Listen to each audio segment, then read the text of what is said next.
In the scorching heart of the Wild West, where the sun bleeds across endless horizons and legends are born from dust and desperation, one man's act of mercy would ignite a chain of events that would shake the very foundations of frontier justice. Jake Thornton was nobody, a drifter with empty pockets, a broken spirit, and a past he'd rather forget. But on one fateful twilight, when he stumbled upon an abandoned infant of extraordinary size, crying beneath a dying cottonwood tree, he made a choice that defied all logic. He chose compassion over survival. What Jake didn't know was that this mysterious child belonged to a proud indigenous nation, a people who had been searching desperately through the wilderness for their sacred son.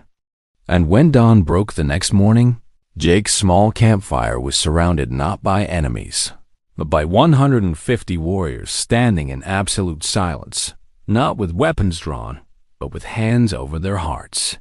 This is the story of how one poor cowboy's kindness created an unbreakable bond between two worlds, and how a single moment of humanity became an eternal legend whispered across the plains. The desert stretched endlessly in every direction, a vast sea of sand and sagebrush that swallowed hope as easily as it swallowed water. Jake Thornton rode slowly through this unforgiving landscape, his horse's hooves barely making a sound against the cracked earth. His clothes were tattered, his canteen nearly empty, and his stomach had been growling for 2 days straight.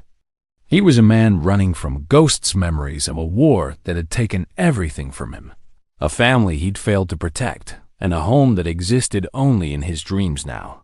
Jake had once been a prosperous rancher in Colorado, with a wife who sang while cooking breakfast and 2 young daughters who filled his days with laughter. But the Civil War had come like a plague, consuming everything in its path. He'd returned from battle to find his ranch burned, his family gone, taken by a raiding party that had swept through during his absence. The authorities had searched, but the trail went cold in the mountains. Jake had spent 3 years hunting for any trace of them, following every rumor, every whispered story in every dusty saloon from Kansas to California. But eventually, even hope dies when it's starved long enough.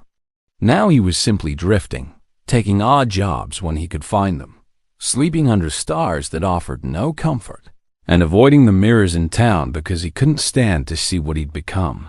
At 34, he looked 50 weathered, hollow-eyed, and worn down to his very bones. The other cowboys and drifters he encountered called him Ghost because of how quietly he moved through the world, as if he was already half dead and didn't know it yet. On this particular evening, as the sun began its descent and painted the sky in shades of crimson and gold, Jake was heading toward a small settlement called Redemption Creek, hoping to find work mucking stables or hauling supplies. His horse, an old Mari named Dusty, who was as tired as he was, suddenly stopped and refused to go forward. Jake dismounted, thinking perhaps she'd picked up a stone in her hoof, but when he checked her legs, he found nothing wrong. Instead, Dusty kept turning her head toward a cluster of rocks about 50 yards off the trail, nickering softly in a way Jake had never heard before. "What is it, girl?" Jake asked, his voice rough from disuse. He rarely spoke anymore, even to his horse. But something in Dusty's behavior made him uneasy. He pulled his rifle from its holster, a habit from years of survival, and walked cautiously toward the rocks. The sun was lower now, casting long shadows that made every boulder look like a crouching predator. Then he heard it. A sound that froze his blood and awakened something in him he thought had died years ago. It was crying, a baby's cry, but there was something strange about it. The volume was enormous, echoing across the canyon walls like thunder, and the pitch was oddly deep, almost resonant, as if the child crying was far larger than any infant should be. Jake ran toward the sound, abandoning all caution. His heart, which had been numb for so long, suddenly hammered in his chest. As he rounded the largest boulder, he stopped dead in his tracks. There, lying in a carefully constructed cradle made of woven reeds and leather, was an infant unlike any he had ever seen. The child was enormous, easily the size of a 3-year-old, with massive limbs and a chest that rose and fell with deep, powerful breaths. But despite his size, his face was that of a newborn, perhaps only weeks old, with tears streaming down his chubby cheeks and his mouth open in distress. The baby was wrapped in beautiful hand-woven blankets, decorated with intricate geometric patterns in reds, blues, and golds. Around his neck hung a leather cord with what appeared to be a carved stone pendant, clearly sacred, clearly important. Someone had left this child here, but why? Jake looked around frantically, searching for any sign of parents, of anyone who might claim this extraordinary infant. But there was nothing. Just the crying baby, the dying light, and the vast emptiness of the desert. Jake's hand shook as he reached down and lifted the child. The baby was extraordinarily heavy, and Jake had to adjust his stance to support the weight. But the moment the infant felt human contact, his crying began to subside. Large, dark eyes wise beyond their months locked onto Jake's face with an intensity that was almost unsettling. The baby didn't smile, but his breathing calmed, and he wrapped one enormous hand around Jake's finger with surprising gentleness. "Where's your mama, little one?" Jake whispered, his voice cracking with emotion. He looked around again, this time more carefully. He noticed signs now tracks in the sand, recently disturbed earth, the remnants of a small fire. Someone had camped here, perhaps recently. But why would they leave this child? Was it abandonment or something else? Jake noticed the quality of the blankets, the craftsmanship of the cradle. This was not the act of someone discarding an unwanted child. This was deliberate, careful, and filled with ceremony. Night was falling fast now, and Jake knew he couldn't leave the baby here. Whatever the circumstances, whatever story had led to this moment, he couldn't abandon an infant in the wilderness. It went against everything he believed in, everything he used to be before the world had broken him. He carefully wrapped the baby more tightly in his blankets and carried him back to where Dusty waited. The horse's eyes were gentle as she watched Jake secure the infant as best he could in a makeshift sling fashioned from his bedroll. Jake made camp a short distance away, in a small depression that offered some protection from the night wind. He built a fire larger than he normally would, knowing that the baby would need warmth. He had no milk, no food suitable for an infant, but he did have some dried fruit that he mashed into a paste with water, hoping it would provide some nutrition. To his surprise, the baby ate eagerly, his strong jaws working the food with ease that seemed impossible for such a young child. As the stars emerged overhead, Jake sat with his back against a rock, the enormous infant sleeping peacefully against his chest. The child's warmth, his weight, his very presence awakened something in Jake that he thought had been buried with his daughters. It was purpose. It was responsibility. It was the simple, profound need to protect something innocent and helpless in a world that devoured such things without mercy. "I'll find your people," Jake promised the sleeping child, his voice barely above a whisper. "I don't know who you are or why you were left here, but I'll keep you safe until I can return you to where you belong. I swear it." The baby stirred slightly in his sleep, and one of his large hands reached up to rest against Jake's chest, right over his heart. And for the first time in 3 years, Jake Thornton felt something other than emptiness. He felt needed. He felt human again. He didn't know that this moment, this simple act of compassion, would change not only his life, but the fate of hundreds of people across the frontier. He didn't know that the child he held was not simply large, but sacred. And he certainly didn't know that by sunrise, his small campfire would be surrounded by an army of warriors who had been searching desperately for their lost prince. All he knew was that for tonight, he had someone to protect, and that was enough to make him want to see another sunrise. Jake woke before dawn to the sound of absolute silence. In the desert, silence is never truly silent. There are always the small sounds of night creatures, the whisper of wind through sage, the settling of cooling rocks. But this silence was different. It was the silence of held breath, of careful watching, of many living things freezing in perfect stillness. It was the silence that precedes either violence or revelation. He didn't open his eyes immediately. Years of surviving on the frontier had taught him that much. Instead, he listened, his hand moving slowly toward the rifle that lay beside him. The baby was still asleep against his chest, breathing deeply, peacefully, completely unaware of whatever had changed in the night. Jake could smell wood smoke from his dying fire, the familiar scent of horse and leather, and something else, something earthy and herbal, like crushed sage and sweetgrass.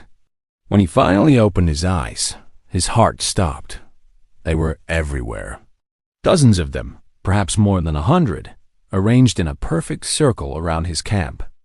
Warriors from the indigenous nations that roamed these territories, each one standing motionless as stone, their faces painted with sacred symbols, their bodies draped in ceremonial dress.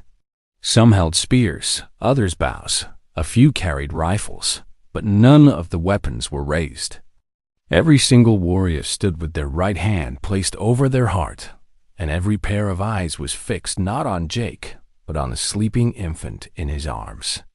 Jake's first instinct was terror. He'd heard the stories everyone had, tales of settlers who crossed invisible boundaries, violated sacred spaces, and paid the ultimate price. He'd also heard stories of mercy and honor, of complex codes that governed these warriors' actions. He had no idea which story he'd stepped into. His hand tightened on his rifle, but he didn't lift it. Something in the perfect stillness, in the deliberate ceremony of this moment, told him that violence was not yet inevitable. An old man stepped forward from the circle. He was ancient, his face a map of deep wrinkles, his long hair white as winter snow and adorned with eagle feathers and beads. He wore a cloak made of buffalo hide painted with intricate scenes of battles and hunts, and around his neck hung a pendant identical to the one the baby wore. He moved slowly, with the careful dignity of someone whose every gesture carried weight and meaning. The old man spoke, his voice deep and resonant, the words in a language Jake didn't understand but which seemed to resonate in his very bones. Then, seeing Jake's confusion, the elder switched to halting English, his accent thick but his meaning clear. "You hold the child of the mountain," the old man said, each word carefully chosen. "You hold he who walks between worlds. You hold our future." Jake's mind raced. The child of the mountain? He looked down at the sleeping infant, who seemed even larger now in the morning light, his features peaceful and innocent. I found him," Jake stammered, his voice hoarse. "Yesterday evening, near the rocks. He was alone, crying. I couldn't just leave him." A murmur ran through the assembled warriors, a sound like wind through aspens. The old man raised his hand, and silence returned instantly. "We know," the elder said. "We've been searching for 3 days and 3 nights. His mother, my daughter, went into hiding to give birth, as is our custom for those who carry the sacred children. But raiders came, white men with black hearts and weapons of fire. They attacked at dawn. She ran with the baby, knowing she could not outfight them alone. She hid the child in the sacred place of stones, drawing the raiders away with her own trail. She led them far from the baby, and then she vanished into the earth like smoke. We found her 2 days ago, returned to us by the spirits, but the child was gone. We have searched every canyon, every cave, every shadow. And then our scouts found your fire." The old man took another step closer. Jake could see tears in his ancient eyes. "We expected to find enemies. We expected to have to fight for our prince, to take him back by force or by death. But instead, we found a man with empty pockets and a broken spirit, feeding our sacred child with his own rations, keeping him warm with his own blanket, protecting him as if he were his own blood." The warriors around the circle began to move then, not with aggression but with ceremony. One by one, they knelt. Every single one of them, these fierce fighters, these legendary warriors, dropped to one knee and bowed their heads. The gesture was so profound, so unexpected, that Jake felt tears sting his own eyes. "You could have left him," the old man continued. "You could have taken the sacred blankets and sold them in town. You could have feared his size and fled. But you did none of these things. You showed mercy when you had none to spare. You showed compassion when the world has shown you only cruelty. You saved not just a child, but the future of our people. And for this we make you a blood oath that will never be broken." The old man drew a ceremonial knife from his belt, a beautiful blade with a handle carved from bone and decorated with turquoise. He made a small cut on his own palm, then gestured toward Jake. Understanding the gravity of the moment, Jake carefully shifted the baby in his arms and extended his own hand. The old man made an identical cut, then pressed their palms together, mixing their blood. "From this moment forward," the elder declared, his voice rising so that all could hear, "you are no longer a stranger. You are brother to the mountain people. You are uncle to the sacred child. Where you walk, our protection walks with you. When you are hungry, our food is yours. When you are in danger, our weapons are your weapons. And when you die, many years from now in honor and peace, you will be buried with our greatest warriors, and your name will be sung in our ceremonies for 1,000 generations." The baby woke then, his large eyes opening slowly. When he saw the old man, he made a sound, not quite a word, but something close, and reached out with both enormous hands. The elder took the child from Jake's arms with infinite tenderness, tears now flowing freely down his weathered cheeks. He held the infant close, whispering prayers in his native tongue, rocking gently as the baby cooed and grabbed at his grandfather's white hair. The warriors rose as one, and a woman pushed through the crowd, young, beautiful, with long black hair and eyes that held both fierce strength and infinite sorrow. Her clothing was torn and blood-stained, her arm wrapped in crude bandages, but she was alive. She was the mother. When she saw her child safe in her father's arms, she let out a cry that was equal parts joy and anguish, and rushed forward to embrace them both. Jake stood awkwardly, not knowing what to do with his hands, not knowing his place in this reunion. But the mother turned to him, the baby still in her arms, and she spoke rapidly in her language to her father. The old man nodded and translated. "She says she felt you through the spirits. She says she knew her son was with someone good because the birds told her so, because the wind carried his laughter, because her own heart stopped its fearful beating. She says she wants to know your name, so she can teach it to her son as his first word. Jake," he said quietly. "Jake Thornton." The woman repeated his name carefully, making the syllables sound almost musical. Then she placed the baby back in Jake's arms for just a moment, leaning forward to touch her forehead to his in a gesture of profound respect and gratitude. The child laughed a deep, booming laugh that echoed across the desert and grabbed Jake's beard with both hands, pulling with surprising strength. The warriors began to set up a proper camp then, working with incredible efficiency. Within an hour, there were multiple fires burning, food cooking, and temporary shelters erected. They insisted that Jake stay, that he eat with them, that he be honored properly. He wanted to refuse, wanted to simply ride away and return to his solitary existence, but something stopped him. Perhaps it was the warmth of belonging, even temporarily. Perhaps it was the baby's laughter. Or perhaps it was simply that for the first time since losing his own family, he felt like he mattered to someone. The feast that followed was unlike anything Jake had experienced. There was roasted meat seasoned with herbs he'd never tasted, bread made from ground seeds and roots, berries mixed with honey, and a warm tea that filled his body with strength. The warriors shared stories, enacted dramatic retellings of hunts and battles, and sang songs that made the very air seem to vibrate with power and meaning. The old man, whose name Jake learned was Chief Gray Wolf, explained the significance of the child. "He is born once every 7 generations," Grey Wolf said, his weathered face serious in the firelight. "The sacred child who walks between worlds. He will grow to be twice the size of normal men, with strength to move boulders and gentleness to heal the sick. He will lead our people through the dark times that are coming, the times when the old ways will be challenged by the new world. His birth was foretold by our ancestors, and his survival is crucial to our future." Jake listened, trying to wrap his mind around what he was hearing. The baby, the prince, slept peacefully nearby, his mother watching over him with fierce, protective love. "I don't understand why he was so large," Jake admitted. "I've never seen a baby that size." "Because he is touched by the spirits," Grey Wolf explained. "It is both a blessing and a burden.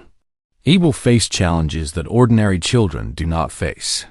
He will be hunted by those who fear him, coveted by those who wish to use his power, and tested by the spirits themselves to prove his worthiness. But if he survives to manhood, he will be the greatest chief our people have ever known." As the sun reached its peak and began its descent, preparations were made for the journey back to the main camp.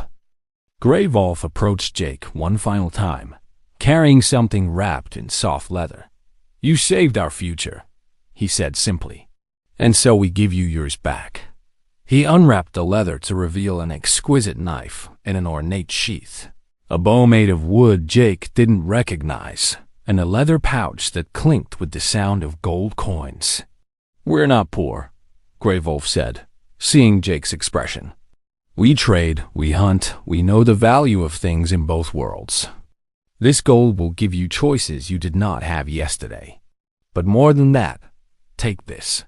He handed Jake a medallion similar to the one the baby wore, though smaller. It was carved from a dark stone that seemed to absorb light, depicting a mountain with a sun rising behind it.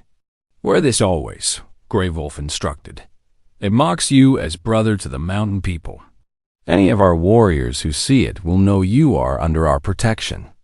And there are more of us than you can imagine, scattered across these territories, across the plains, throughout the mountains.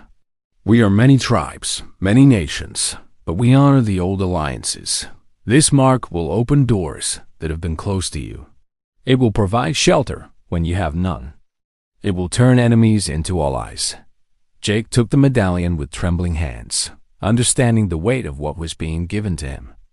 This wasn't just a trinket. It was a key to a world he'd never known existed, a promise of protection in a brutal frontier where survival was never guaranteed.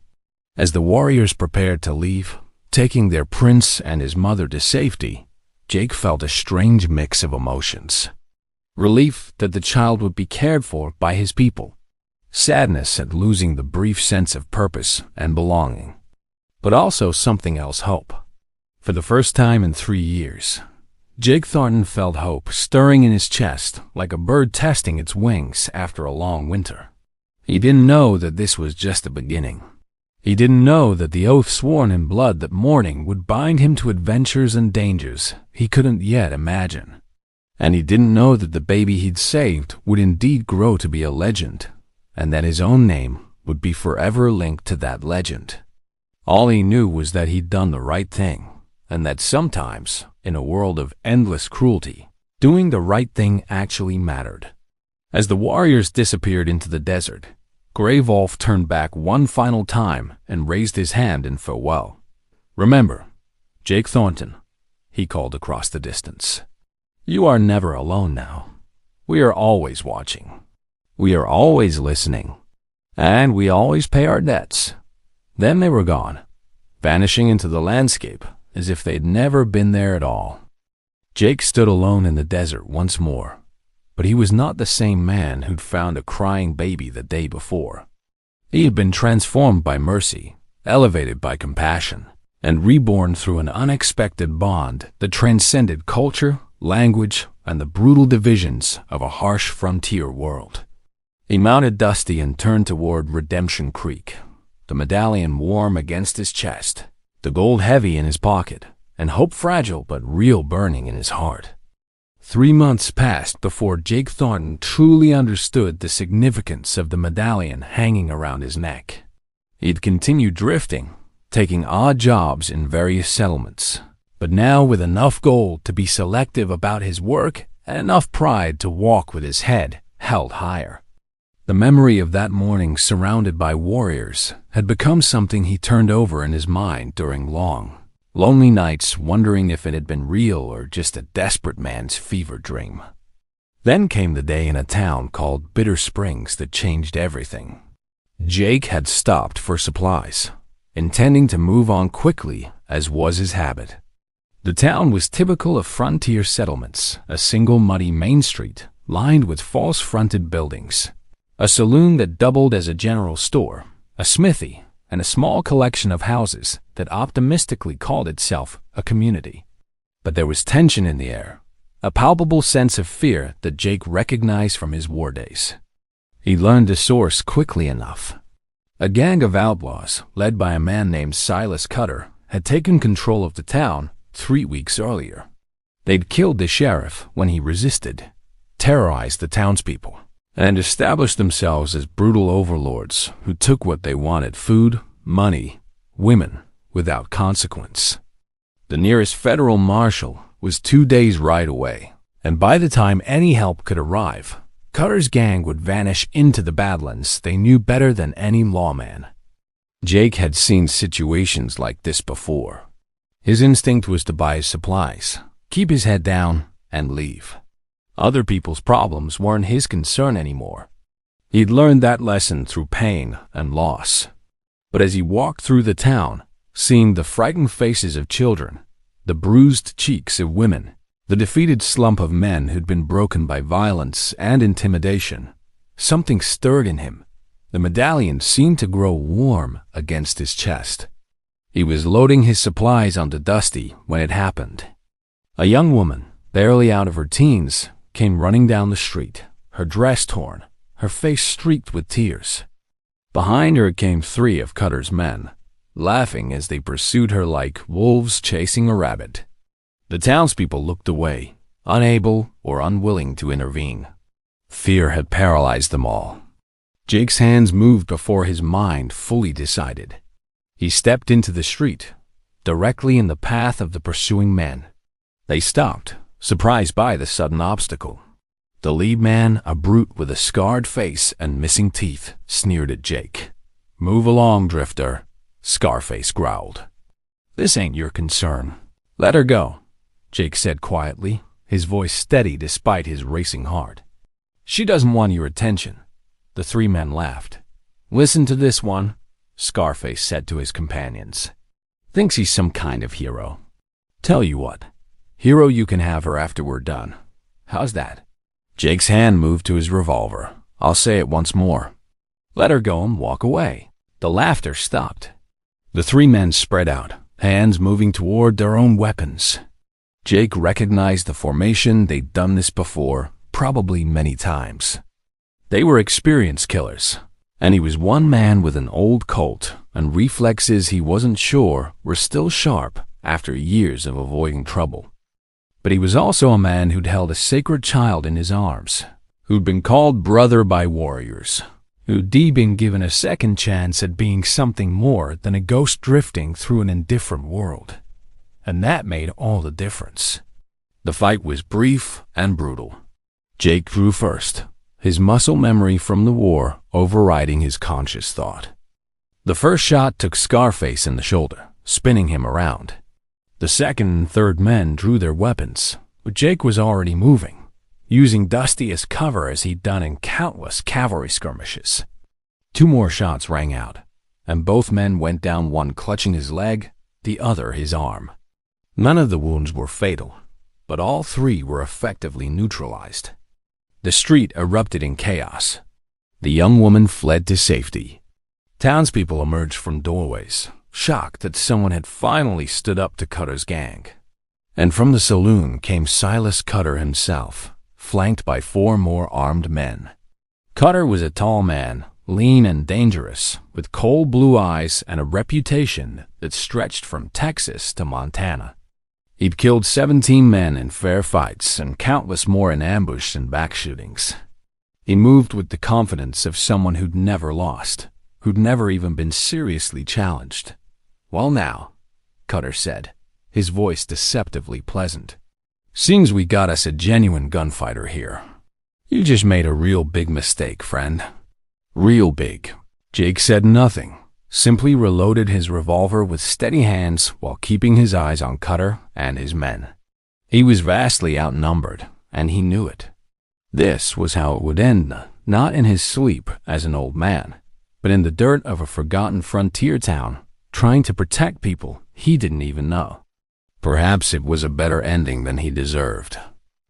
Cutter was reaching for his weapon when it happened.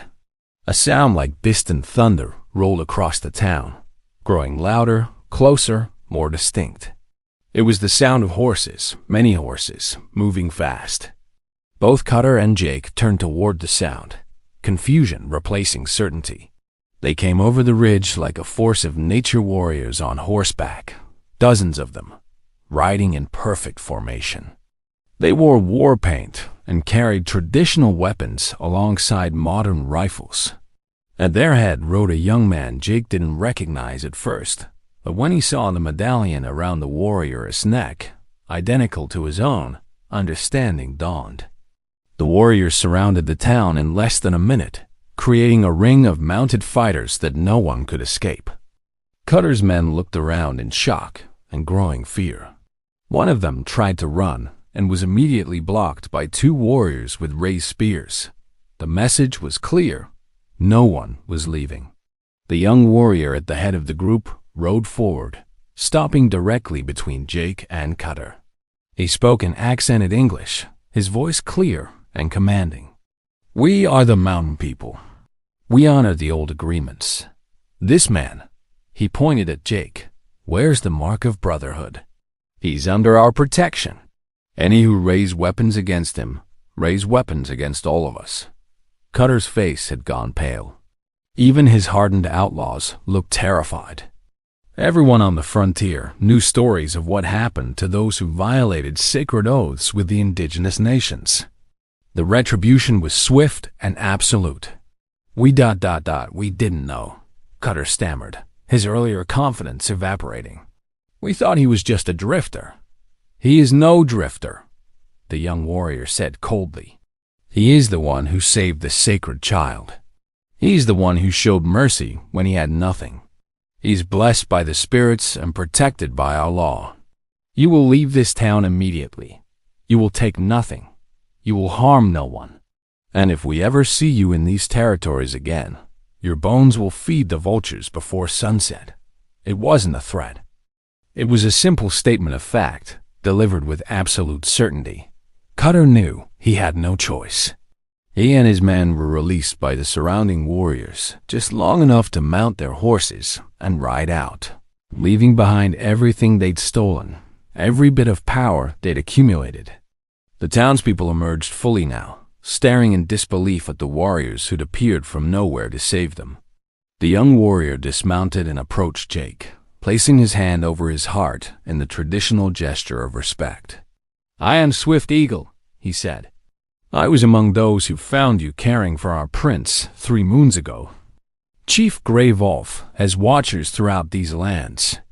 When word came that a man wearing the sacred medallion was in danger, we rode without stopping. We are honored to repay a small portion of the debt we owe you." Jake was speechless. He'd thought the oath was symbolic ceremonial, a gesture of gratitude that would fade with time. He hadn't understood that it was literal, that there were indeed eyes watching, that help would actually come when needed. Swift Eagle smiled at Jake's expression. "You begin to understand," he said. "The mountain people do not forget. We do not abandon those who show us honor. You saved our future, and so we will protect yours. Wherever you go, we are there. Not to control you, not to limit you, but to ensure that the man who showed compassion in the desert never stands alone against evil." The warriors stayed long, enough to ensure the town was secure, to help repair some of the damage Cutter's gang had caused, and to share a meal with the grateful townspeople. Jake watched in amazement as cultural barriers dissolved, frontier settlers and indigenous warriors sharing food and laughter, children playing together, old suspicions melting in the warmth of common decency. Before they left, Swift Eagle pulled Jake aside. "The child grows strong," he said. "Already he is the size of a boy of 6 summers, though he has lived less than 4 moons. His mother speaks your name to him often, teaching him that mercy is the greatest strength. Chief Gray Wolf wishes you to know that you are always welcome in our camps, that you have family now among the mountain people." "I don't know what to say," Jake admitted, his voice thick with emotion. "Say nothing," Swift Eagle replied. "Simply live well, live with honor, and know that your act of kindness created ripples that will spread across these lands for generations. You gave us back our future. We give you back your purpose." As the warriors rode away, Jake stood in the middle of Bitter Springs, surrounded by townspeople who now looked at him with awe and gratitude. The mayor offered him the vacant sheriff's position. Others offered him free room and board, partnership in businesses. Even the hand of the young woman he'd saved her father was the local banker. But Jake politely declined it all. He'd been a rancher once, a husband and father, a man with deep roots. That life was gone. But he was no longer just a ghost, drifting through an empty world either. He had a purpose, now not to settle, but to move through these territories, doing what he could to help those who couldn't help themselves. And he had allies, invisible, but always present, who would stand with him when evil tried to overwhelm good. He rode out of Bitter Springs the next morning, the medallion warm against his chest, the memory of Swift Eagle's words echoing in his mind. He didn't know where he was going. He didn't have a grand plan, but he was no longer running from ghosts. He was riding towards something, toward purpose, toward redemption, toward a future that suddenly seemed possible again. The territory was vast, filled with dangers and injustices. But Jake Thornton was no longer alone in facing them. And that changed everything. Over the following months, Jake's life transformed in ways he could never have imagined. Word spread across the frontier about the drifter who wore the sacred medallion, the man who had the mountain people as his sworn protectors. Some called it magic, others called it luck, but those who understood the old ways knew it for what it truly was: honor recognizing honor, compassion rewarded with loyalty. Jake found himself drawn to places where trouble festered. He developed an instinct for it, or perhaps the spirits Gray Wolf spoke of truly did guide him. He would ride into a mining camp torn apart by claim disputes and somehow broker peace. He would arrive in a settlement being squeezed by corrupt officials, and suddenly those officials would find themselves facing impossible odds. He would help families whose land was being stolen by wealthy ranchers, and those ranchers would wake to find themselves surrounded by warriors who politely but firmly suggested they reconsider their business practices. He never had to ask for help. The mountain people simply appeared when needed, sometimes dozens of warriors, sometimes just a handful, occasionally just a single scout who would stand beside Jake and make it clear that he didn't stand alone. Their presence was usually enough. Very few men were willing to fight when they understood they'd be facing not just one former cavalry soldier, but an entire nation of skilled warriors bound by sacred oath. Jake began to understand the true extent of the mountain people's reach. They weren't just one tribe in one location. Gray Wolf's people had alliances stretching across hundreds of miles, connecting various nations and clans through ancient treaties and shared traditions. The medallion Jake wore was recognized by all of them. It was as if he'd been adopted not by a single family, but by an entire civilization that existed parallel to the expanding American frontier. But with this new purpose came complications. The federal authorities began to take notice. Marshals started asking questions about the mysterious drifter who seemed to travel with an army of indigenous warriors at his beck and call. Some saw him as a bridge between two worlds, a potential asset in the government's efforts to negotiate with the various tribes. Others saw him as a threat, a white man who'd gone native and was interfering with the manifest destiny of American expansion. It was in a town called Iron Ridge that everything came to a head. Jake had arrived to find a situation more complex than the straightforward bandit problems he'd been handling. The town was divided, literally split down the middle, by a railroad company that wanted to build through sacred burial grounds. The company had money, political backing, and hired guns. The indigenous nations had legal treaties that supposedly protected the land, but treaties were often worth less than the paper they were printed on. Jake met with the company representative, a well-dressed Easterner named Hamilton Prescott, who spoke with the casual arrogance of someone who'd never been told no.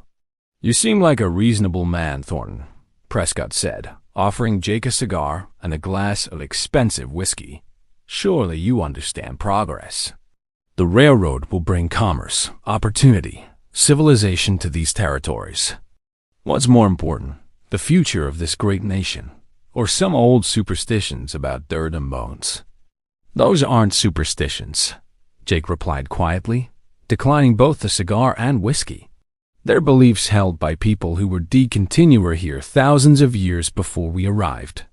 They have treaties signed by your government that protect those lands." Prescott waved his hand dismissively. "Treaties can be renegotiated. Everything has a price, Thornton. Even you must know that.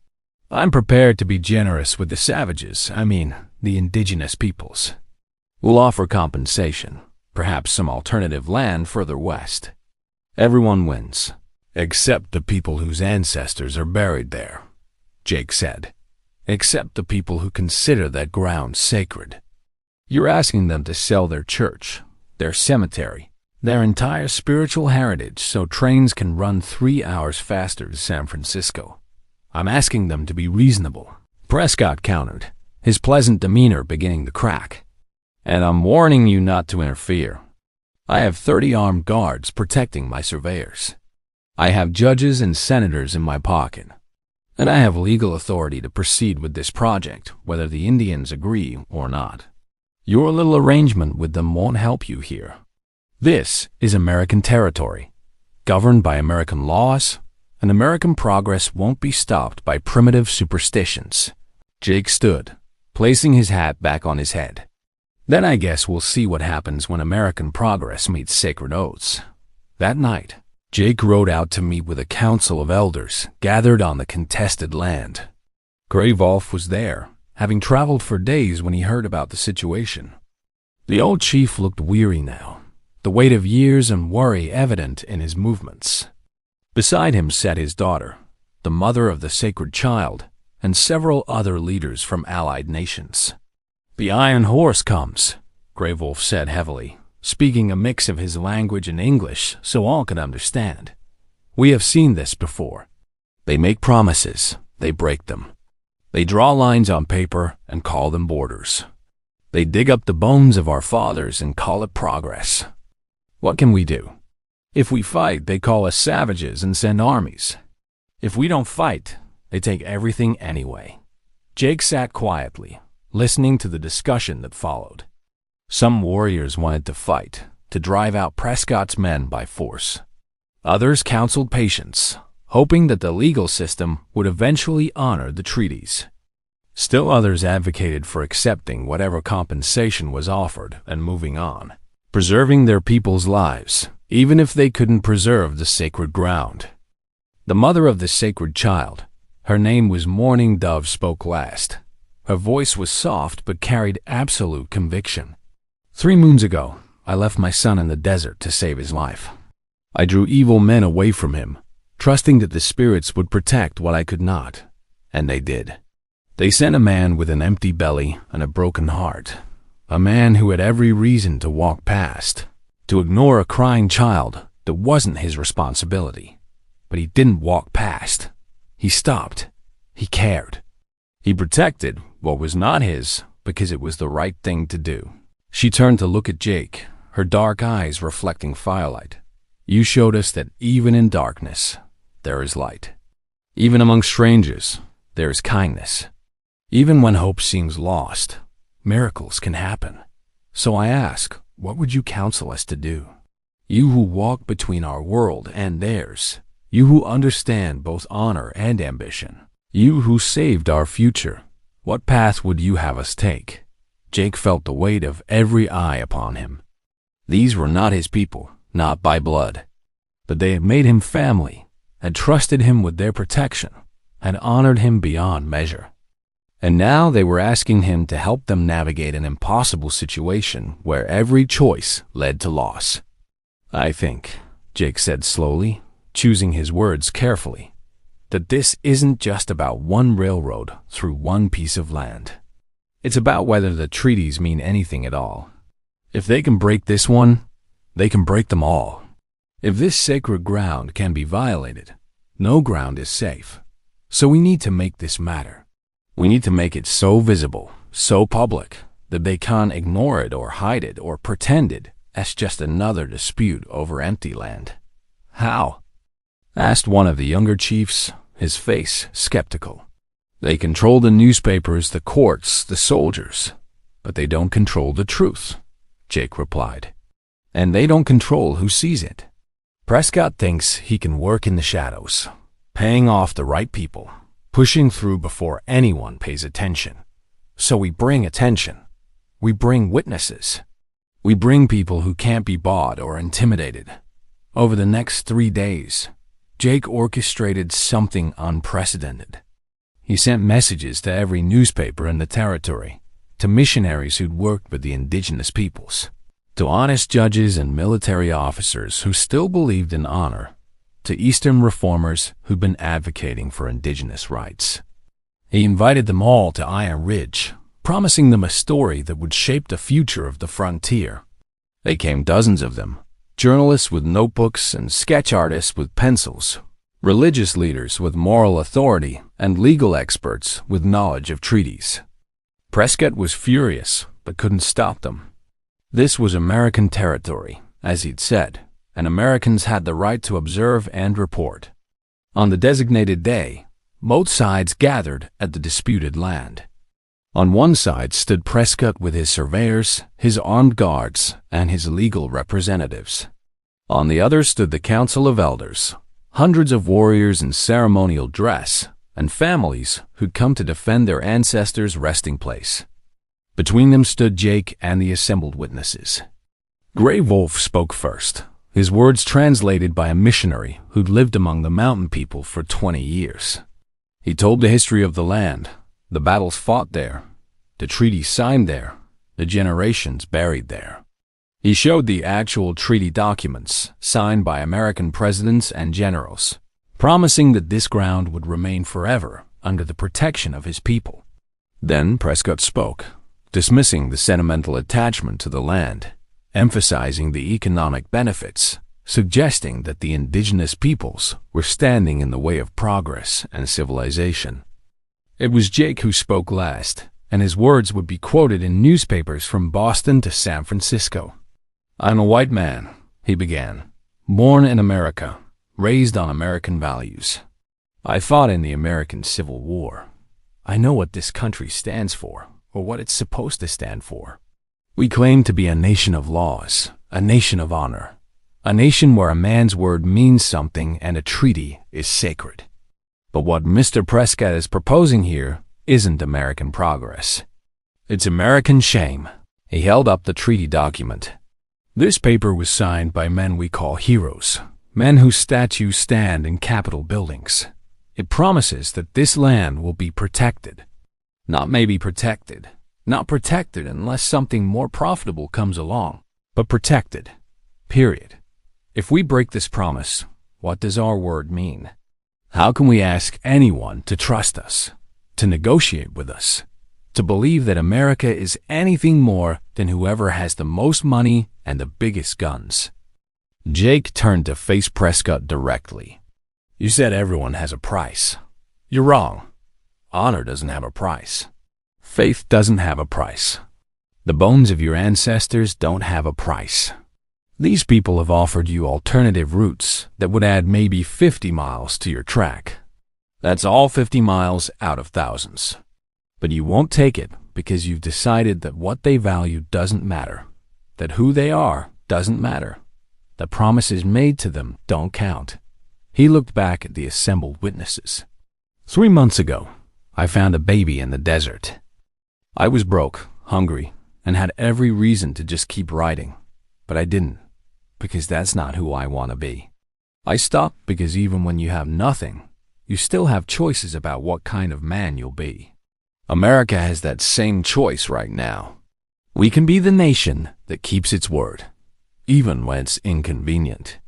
Or we can be the nation that steamrolls over anyone too weak to fight back. We can honor our treaties, or we can prove they were lies from the beginning. The silence that followed was absolute. Even the wind seemed to hold its breath.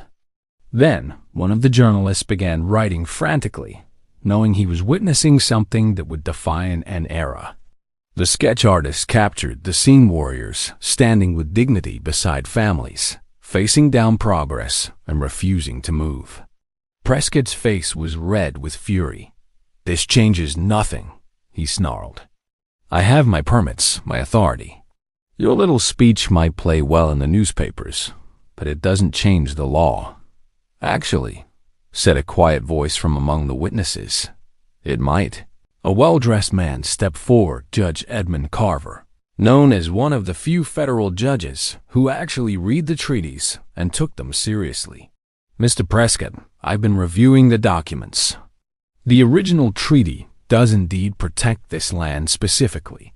Your permits were issued by a territorial authority that didn't have jurisdiction to override a federal treaty. I'm issuing an immediate injunction, halting all surveying and construction until this matter can be properly reviewed by a federal court." Prescott's confidence crumbled. "You can't. The railroad company has investors, political backing. The railroad company," Judge Carver interrupted coldly, "should have done its due diligence before violating a federal treaty. Take it up with your lawyers, Mr. Prescott. But if you or your men set one foot on this land before the courts render a decision, I'll have you arrested for trespassing on protected territory." The confrontation ended not with violence, but with the scratching of pencils and the snapping of notebooks closing. The story would spread across the nation about the sacred ground, the broken promises, the drifter who'd stood between two worlds and demanded that honor actually mean something. That night, as the witnesses departed and the warriors celebrated their victory, Gray Wolf approached Jake. The old chief looked older somehow, but also lighter, as if a terrible weight had been lifted. "You have given us something more valuable than protection," Gray Wolf said. "You have given us hope that perhaps both our peoples can live with honor. You have shown that bridges can be built between worlds." "The fight's not over," Jake cautioned. "Prescott will appeal, find other judges, apply more pressure." "Perhaps," Gray Wolf acknowledged. "But now the world is watching. Now our story is known. That changes everything. And it happened because you chose compassion over convenience 3 moons ago in a desert. One baby, one choice, one moment of mercy, and it ripples outward like stones thrown in water, creating waves that reach shores we cannot even see." Jake looked out at the sacred ground, at the families gathered there, at the future that now seemed possible instead of inevitable. He thought about his own lost family, the daughters he couldn't save, the wife he'd failed to protect. He couldn't bring them back. He couldn't undo the past. But he could honor their memory by being the man they believed him to be, someone who stood up when standing up mattered, someone who protected the helpless, someone who believed that mercy and honor were worth fighting for. "Where will you go next?" Gray Wolf asked. Jake smiled slightly. "Wherever I'm needed, I suppose. There's a lot of territory out here, and a lot of people who need someone to stand with them." "You will never stand alone," Gray Wolf promised. "This I swear on the life of my grandson, the sacred child you saved. Wherever you go, we are there. Whatever you face, we face it together." It was a promise that would be tested sooner than either of them knew.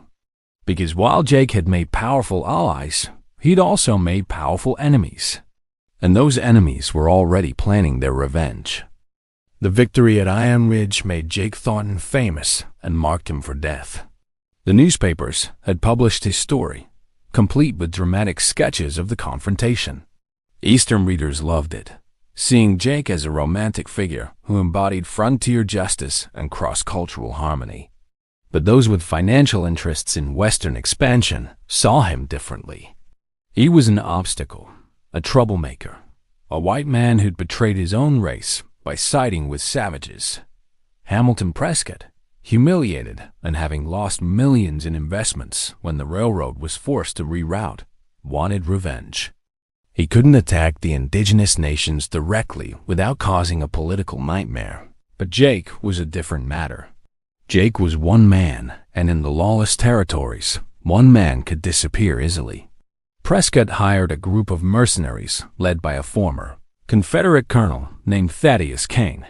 Kane was a monster who decommitted atrocities during the war that had never been officially documented, but were whispered about in veteran circles. He specialized in making examples of people and sending messages written in blood that no one could misinterpret. Prescott's instructions were simple.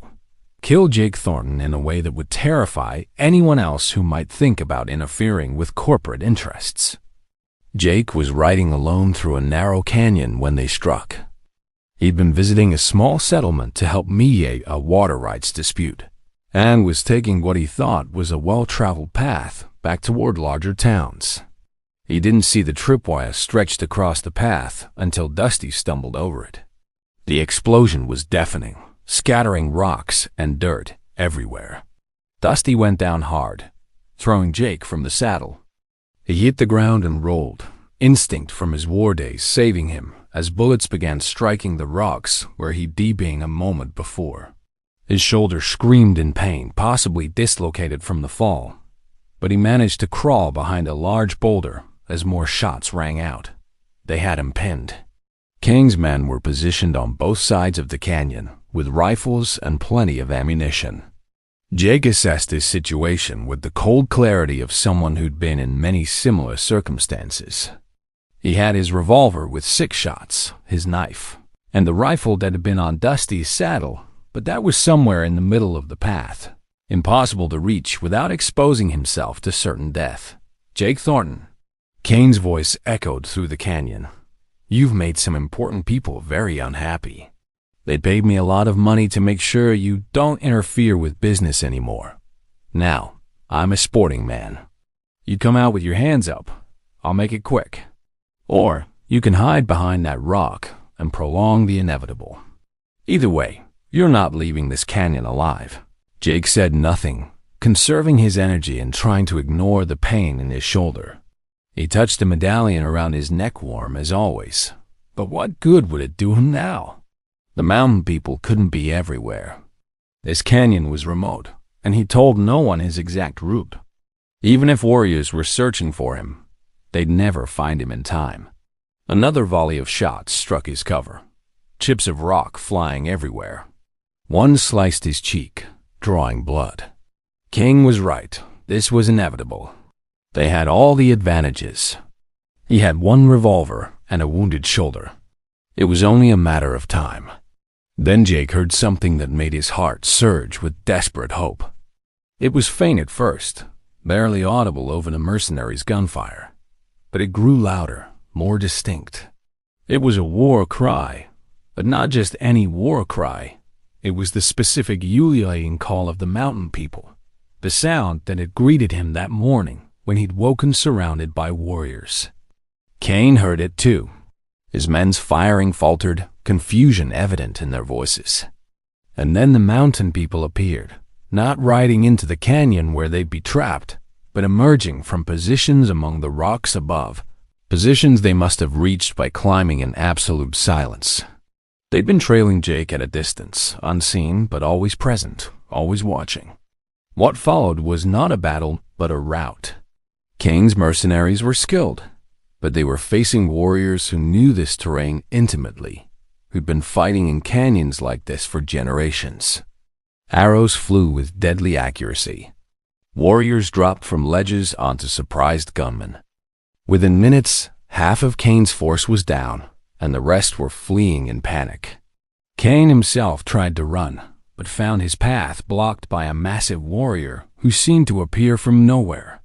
It was Swift Eagle, now bearing additional marks of rank that showed his rising status among his people.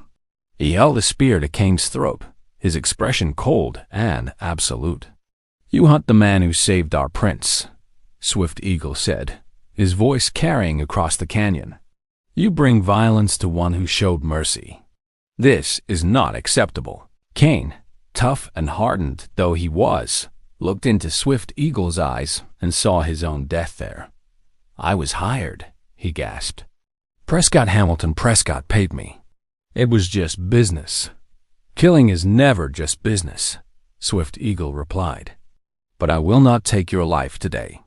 Instead, I give you a message to carry back to those who hired you. Tell them that Jake Thornton is protected by the mountain people. Tell them that we number in the thousands, not hundreds. Tell them that we have allies among many nations, spread across more territory than they can imagine. And tell them that if they send men to harm him again, those men will not return. Not ever. Do you understand?" Cain nodded frantically.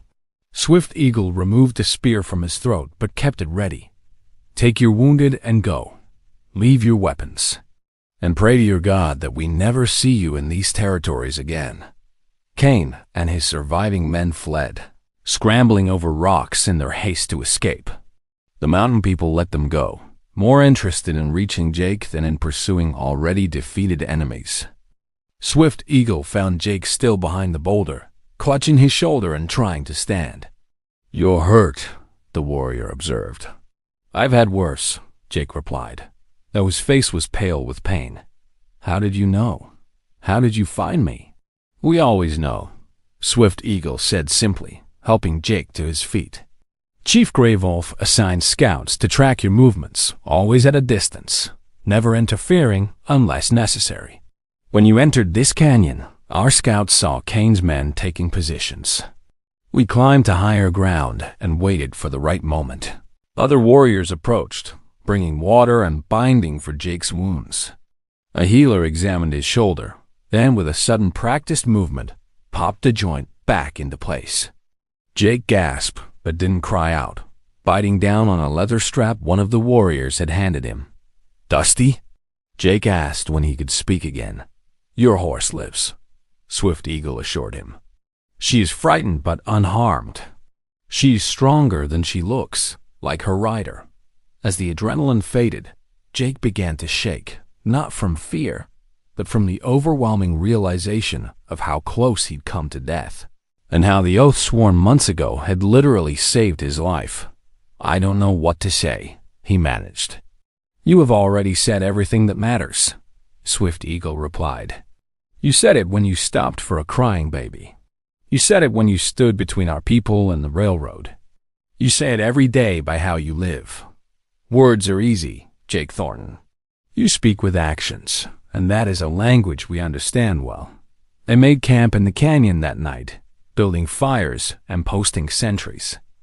Jake learned that there were currently 30 warriors assigned to his protection, working in rotating shifts, following him across the territories. He'd never noticed them, never suspected that he'd been constantly surrounded by unseen guardians. "But why so many?" Jake asked. "I'm just one man." "Surely your people have more important concerns." Gray Wolf himself answered that question. The old chief had been carried into the canyon on a litter, his health clearly failing, but his mind still sharp. "You saved the sacred child," Gray Wolf said, his voice weaker than Jake remembered. "But more than that, you represent something my people desperately need proof that honor still exists in this changing world. You are a bridge between peoples, a living reminder that mercy and courage can overcome greed and hatred. Your life has value beyond what you know." The old chief gestured for Jake to come closer. "I'm dying," he said bluntly. "The winters grow harder for these old bones, and the spirits call me home. But before I go, I need to know that the bridge we have built will stand after I am gone. I need to know that my grandson, the sacred child you saved, will grow up in a world where such bridges are possible." "The child," Jake said. "How is he?" Grey Wolf's weathered face lit with pride. "He grows strong. In 6 moons, he has reached the size of a boy of 8 years. His mother teaches him language, both hers and yours. His first word was your name, Jake, as Morning Dove promised. He asks about you constantly, this uncle he has never known but whose story he knows by heart. I would like to meet him properly," Jake admitted. "I only held him that once, that night in the desert." "Then come," Grey Wolf said. "Come to our winter camp. Meet the child you saved. See the life that continues because of your compassion. And perhaps, in seeing what your mercy has created, you will understand why we will never let harm come to you." The journey to the winter camp took 5 days of hard riding through mountain passes Jake had never known existed. The warriors led him through hidden trails, across streams that obscured their passage, through narrow defiles that seemed impassable until you were right upon them. It was a secret world, parallel to the one he'd known, and he was being granted access to it. The camp itself was vast, hundreds of lodges spread across a protected valley, with herds of horses grazing in meadows and smoke rising from countless fires. Children ran and played, women worked at various tasks, and warriors trained with weapons both traditional and modern. It was a functioning society, complex and organized, nothing like the primitive savagery that Eastern newspapers often described. They brought Jake to the largest lodge, where Morning Dove waited with her son. The child, a sacred prince, was enormous now, easily the size of an 8-year-old, though he was barely 6 months old. But his face still held that infant innocence, that wonder at the world. He was playing with carved wooden animals, making them act out elaborate stories he narrated in a mixture of his people's language and broken English. When Jake entered, the child's eyes went wide. He looked at Jake, then at the medallion around Jake's neck, then back at Jake's face. And then he smiled the pure, unguarded smile of a child recognizing someone important. "Jake," the child said clearly, his voice surprisingly deep for one so young. "Mama says you saved me, says you are uncle, says you are a hero." Jake knelt down, bringing himself to the child's eye level, despite the pain in his still healing shoulder.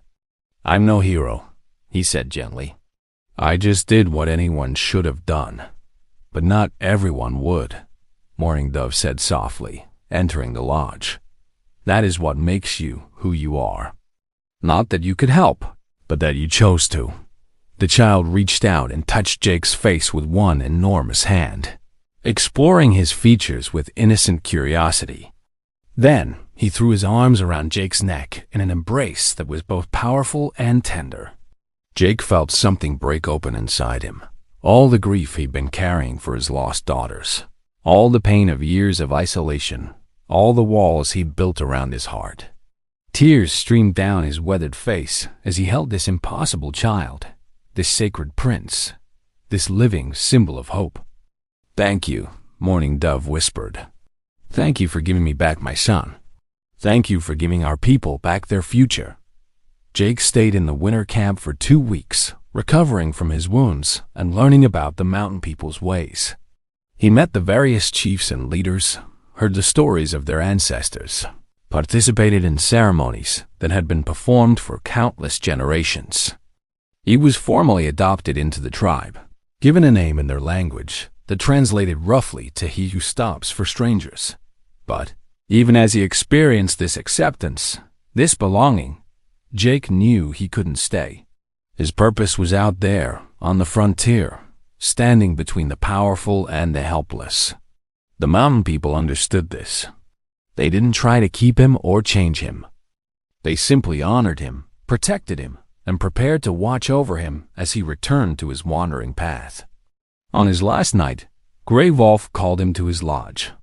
The old chief was clearly near the end now, his breathing labored, his movements slow, but his eyes still burned with that fierce intelligence. "You have changed us," Grey Wolf said. and we have changed you.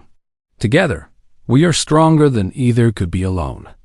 Promise me you will remember this. Promise me that you will continue to build bridges, even when it is difficult, even when others mock you for it. The world needs bridges, Jake Thornton. It needs them desperately. I promise, Jake said, taking the old man's frail hand in his own strong one. I'll honor the oath we made. I'll be worthy of the trust you've placed in me. You already are, Grey Wolf whispered. You were worthy the moment you stopped for a crying baby in the desert. Everything else has just been the world catching up to what you already were. Grey Wolf died 3 days after Jake left the camp. Swift Eagle brought him the news a week later, finding Jake in yet another settlement where injustice needed confronting. They held a small ceremony together, just the two of them, honoring the old chief's memory beneath an enormous sky full of stars. He died knowing his people would continue, Swift Eagle said. He died knowing the sacred child would be protected. He died knowing that the bridge between all worlds would stand. That is a good death, a death with meaning. And now? Jake asked. Now we continue, Swift Eagle replied. The oath does not die with him. It lives on, carried forward by every warrior who stands with you, by every scout who watches over you, by every child who will be taught your story. You are part of us now, Jake Thornton, and we are part of you. Forever. They stood in silence, two men from different worlds, bound by honor and mercy and the simple truth that some things are worth protecting, some oaths are worth keeping, and some bridges are worth building no matter the cost. The frontier was changing. The old ways were fading. But in this moment, in this partnership, there was proof that change didn't have to mean destruction, that progress didn't have to mean erasure, and that two peoples could stand together rather than tear each other apart. It was a fragile hope, a tenuous peace, but it was real. And it had all started with one poor cowboy who de-stopped for a crying baby in the desert. 10 years passed. The frontier changed dramatically. In that decade, railroads spread like iron veins across the continent. Telegraph lines connected distant settlements, and the wild territories slowly gave way to organized states and territories. The age of the cowboy was ending, replaced by an age of industry and expansion. Jake Thornton changed too. He was in his mid-40s now, his hair streaked with gray, his face lined with the accumulated weight of countless confrontations and narrow escapes. But his eyes remained clear, his purpose undiminished. He'd become a legend in the territories, the man who walked between worlds, the drifter with an army of warriors bound to him by sacred oath, the bridge builder who could not be bought, intimidated, or killed. The sacred child had grown into a young man named Running Bear, though he was barely 10 years old. He stood 7 feet tall, with the strength of 3 ordinary men and a wisdom that seemed far older than his years. He was being trained in the ways of leadership, learning the history of his people and the complex realities of negotiating with the expanding American nation. And through it all, he heard stories about Jake, the uncle who'd saved his life, the white man who'd proven that honor transcended race and culture. Jake was in a town called New Hope when the message found him. It came through the network of scouts and allies that had grown over the years, indigenous peoples, sympathetic settlers, even a few honest lawmen who respected what Jake represented. The message was urgent. Mourning Dove was sick, gravely sick, and she was asking for Jake. He rode hard for 3 days, pushing himself and his horse to the limit, following guides who appeared at crossroads to show him the fastest paths. When he finally reached the winter camp, now located in a different valley due to treaty negotiations, he found it subdued and somber. Warriors stood in small groups, speaking in hushed tones. Children played quietly. The whole camp felt like it was holding its breath. Swift Eagle met him at the camp's edge. The young warrior was in his 30s now, a leader in his own right, with the bearing and scars of someone who'd fought many battles. "She's dying," Swift Eagle said without preamble. "The white man's sickness consumption, the doctors call it. It has been eating at her for 2 years, but she hid it well. Now it can no longer be hidden. And Running Bear? Jake asked. He sits with her constantly. He will not leave her side. He is struggling. He has never known loss like this. His strength is great, but his heart is still young. They brought Jake to Mourning Dove's lodge. She lay on soft furs, her once beautiful face now gaunt and pale, her breathing shallow and labored. But when she saw Jake, her eyes lit up with something like relief. "Jake," she whispered, her voice barely audible. "You came." "Of course I came," Jake said, kneeling beside her and taking her hand. "You asked for me." Beside her sat Running Bear, the sacred child, now a young giant with tear-streaked cheeks and enormous hands clenched into fists. He looked at Jake with eyes full of pain and confusion. "I need you to promise me something," Mourning Dove said, each word clearly costing her effort. "My son, he is strong, but he is not yet ready to lead. He needs guidance. He needs someone who understands both worlds. My father is gone. My husband was killed in a raid 5 winters ago. There is no one else I trust with this. What are you asking?" Jake said, though he thought he already knew. "Be his teacher," Mourning Dove pleaded. "Not to replace his people, not to make him white, but to show him how to navigate the world that is coming. Teach him to be strong without being cruel. Teach him to be compassionate without being weak. Teach him to build bridges like you have. Please, Jake, I saved his life once in the desert, and you gave it back to me. Now I am dying, and I need you to help him live in the world I will not see." Jake looked at Running Bear, seeing the boy he'd held as an infant, now a young man facing the first great tragedy of his life. "I'm not a teacher," Jake said. "I'm just a drifter who tries to do what's right." "That is exactly what he needs to learn," Mourning Dove whispered. "Not grand philosophies, but how to simply do what is right when everything pushes you to do what is easy or profitable. Please, Jake, this is the last thing I will ever ask of you." "You don't even need to ask," Jake said, his voice thick with emotion. "I'll watch over him. I'll teach him what I can. I swear it." Mourning Dove smiled, then turned to her son. "Running Bear," she said in their language, which Jake had learned enough of to understand. "This man saved your life before you could even remember.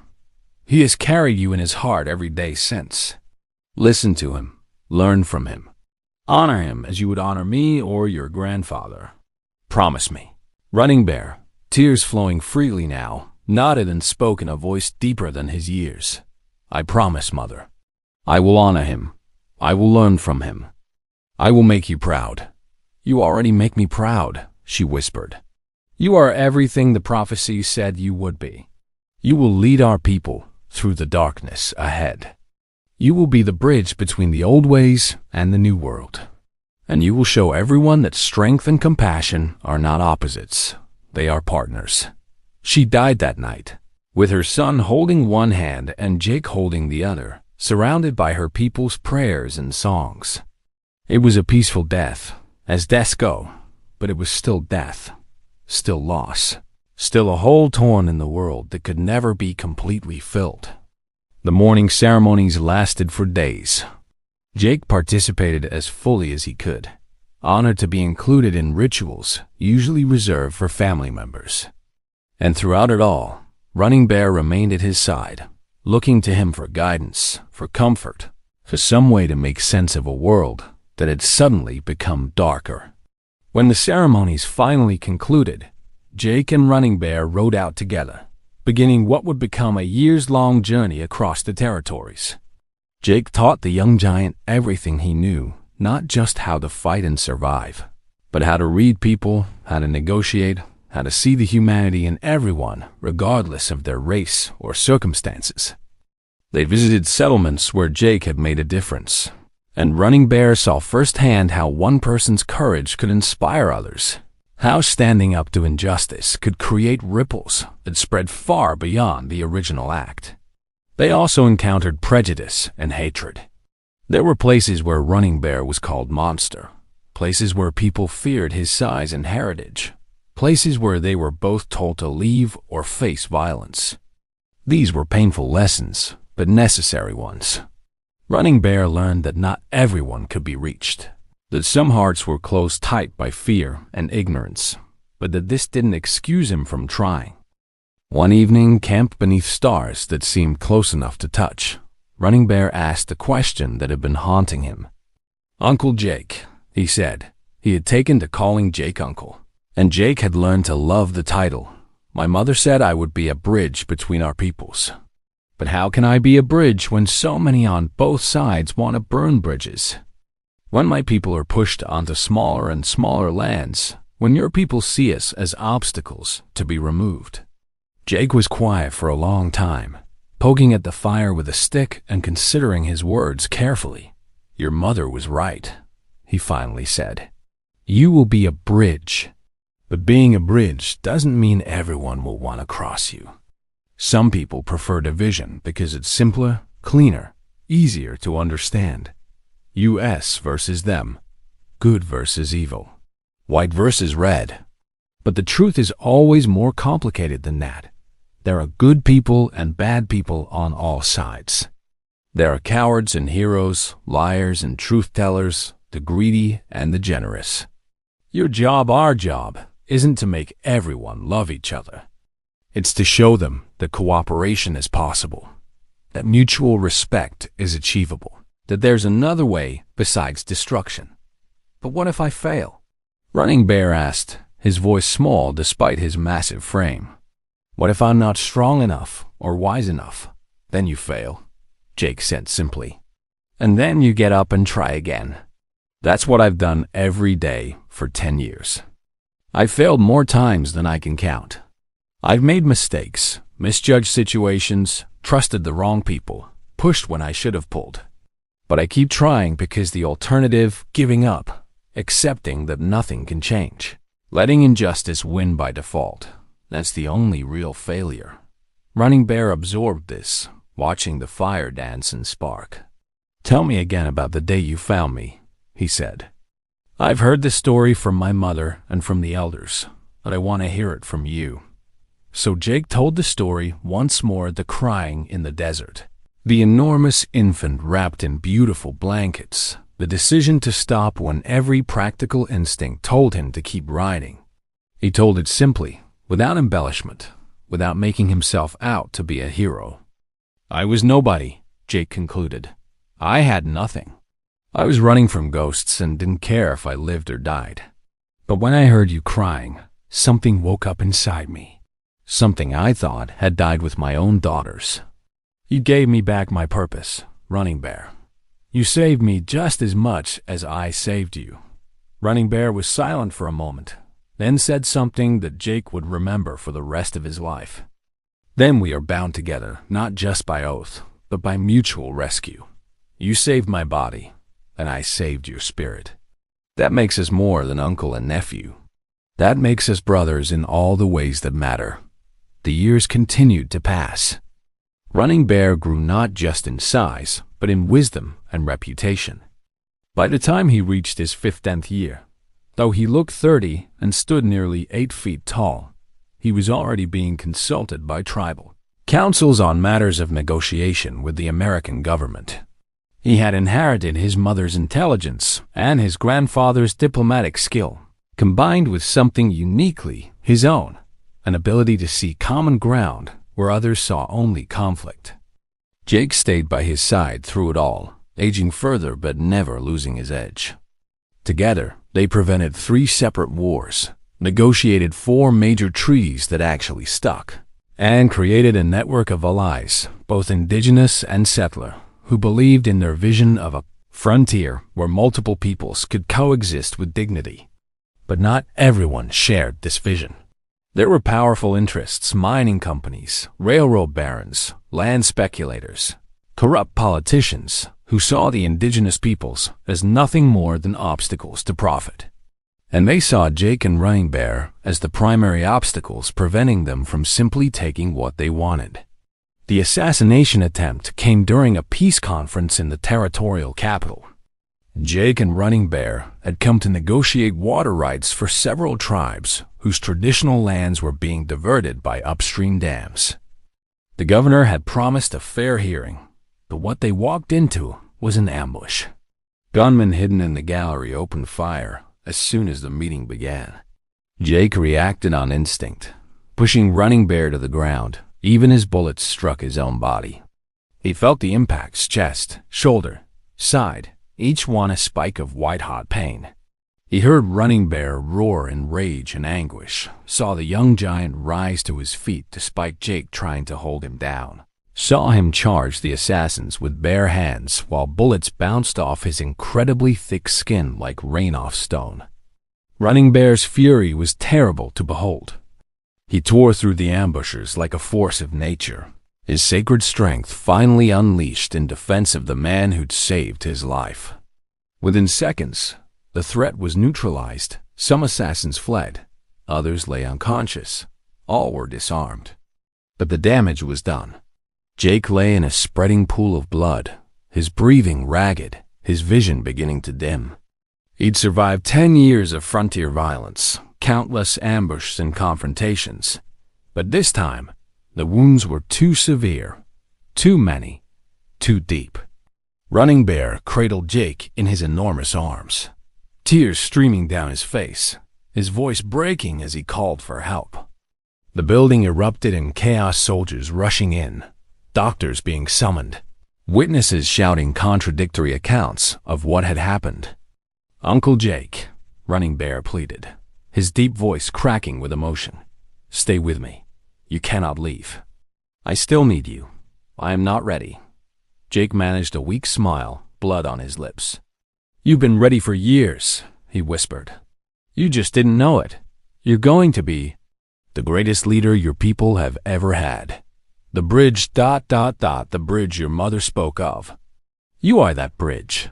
But I don't know how to be it without you," Running Bear said desperately. "Yes, you do," Jake insisted, each word an effort. "Everything I taught you, you already knew it in your heart. I just helped you see it. You'll continue, building bridges, making peace, showing people ... there's another way. Promise me." "I promise," Running Bear said through his tears.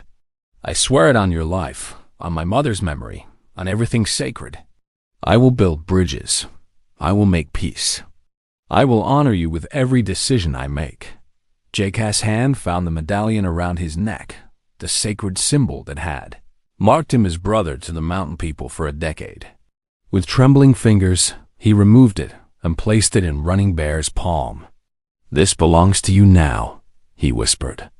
"You are the bridge between worlds. You don't need a medallion to prove it.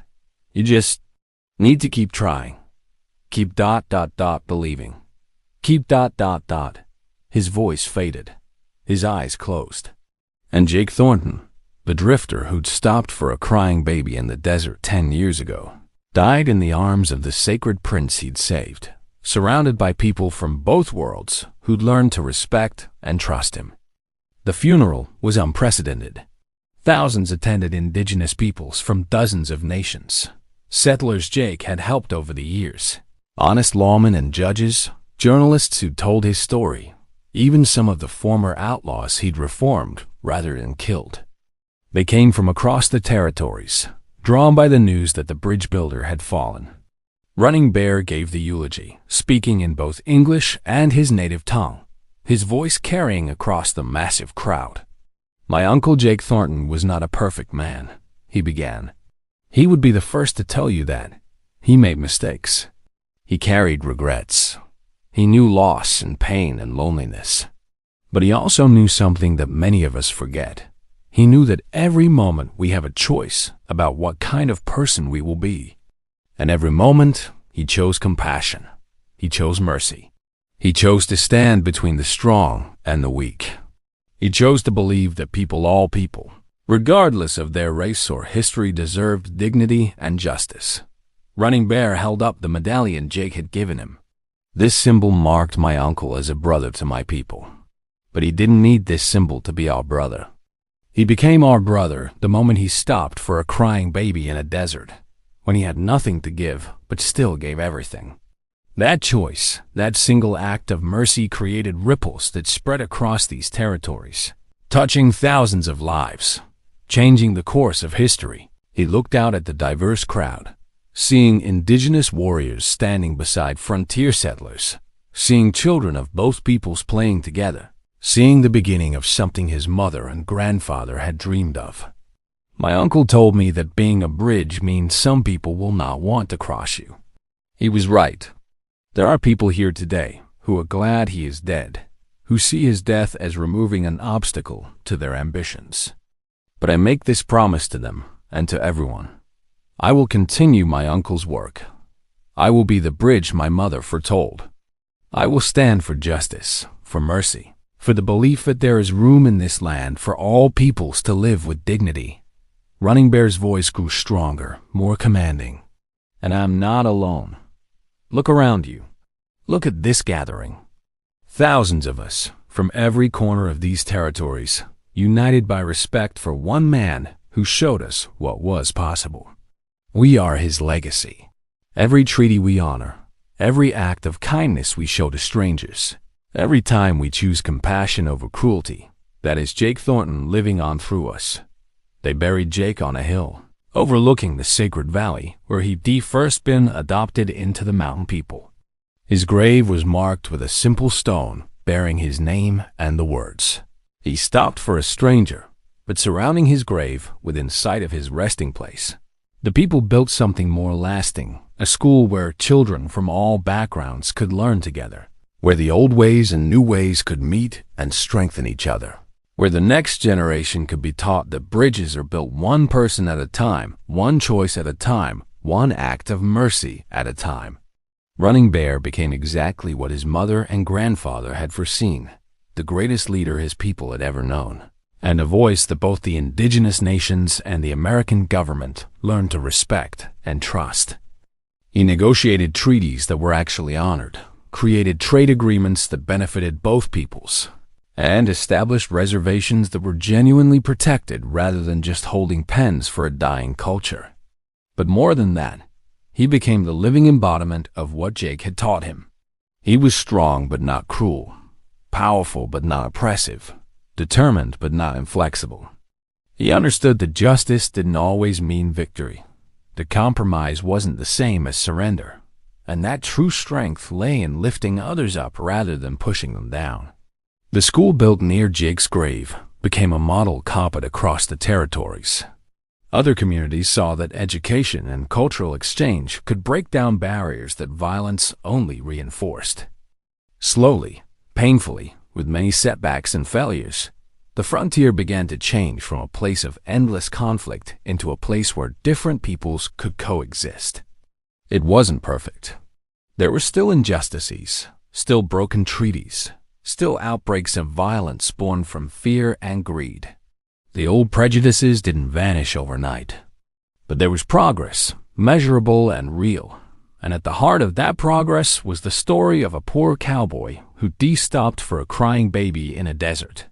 20 years after Jake's death, Running Bear, now in his 30s but looking 50 and serving as the recognized chief of a confederation of tribes, visited Jake's grave with his own children. He told them the story he'd heard 1,000 times, but never tired of repeating. "Your great-uncle Jake found me in the desert when I was an infant," Running Bear said, his deep voice gentle as he spoke to the young ones. He was poor, hungry, alone, and had every reason to keep riding. But he stopped. He fed me with food he couldn't spare. He protected me through a cold night. He carried me to safety. And that one choice, that single act of mercy, changed everything. The children listened with wide eyes. One of them, a girl barely 6 years old, asked, "Was he scared?" "Probably," Running Bear admitted. "He didn't know who I was or where I came from. He didn't know if my people would be grateful or angry. He didn't know if helping me would cost him his life. But he helped anyway because that's who he was. He believed that you don't need to have all the answers to do the right thing. You just need to care more about someone else's suffering than your own comfort. He placed flowers on Jake's grave, as he did every year. I never became the man my uncle was, Running Bear continued, more to himself than to the children. He had a purity of purpose, a simplicity of conviction that I've tried to emulate but never quite achieved. But I've spent every day since his death trying to honor him by building the bridges he believed in. And I like to think that somewhere, somehow, he knows that the baby he saved grew up to help save his people. As the sun set over the valley, Running Bear looked out at the school, at the mixed community that had grown up around it, at the children of different peoples playing together without the suspicions and hatreds their grandparents had carried. It wasn't paradise. It wasn't perfect. But it was better, measurably better, and that was enough. One of Running Bear's warriors approached, a young man who'd been born in the school, educated in both traditions, fluent in multiple languages. "Chief," the young man said respectfully, "the council is ready for your arrival. The American representatives have come to discuss the new railroad route." Running Bear nodded, taking one last look at Jake's grave. "I'm coming," he said. Then, to the grave itself, he spoke softly. "Watch over me, Uncle. Help me be wise. Help me be fair.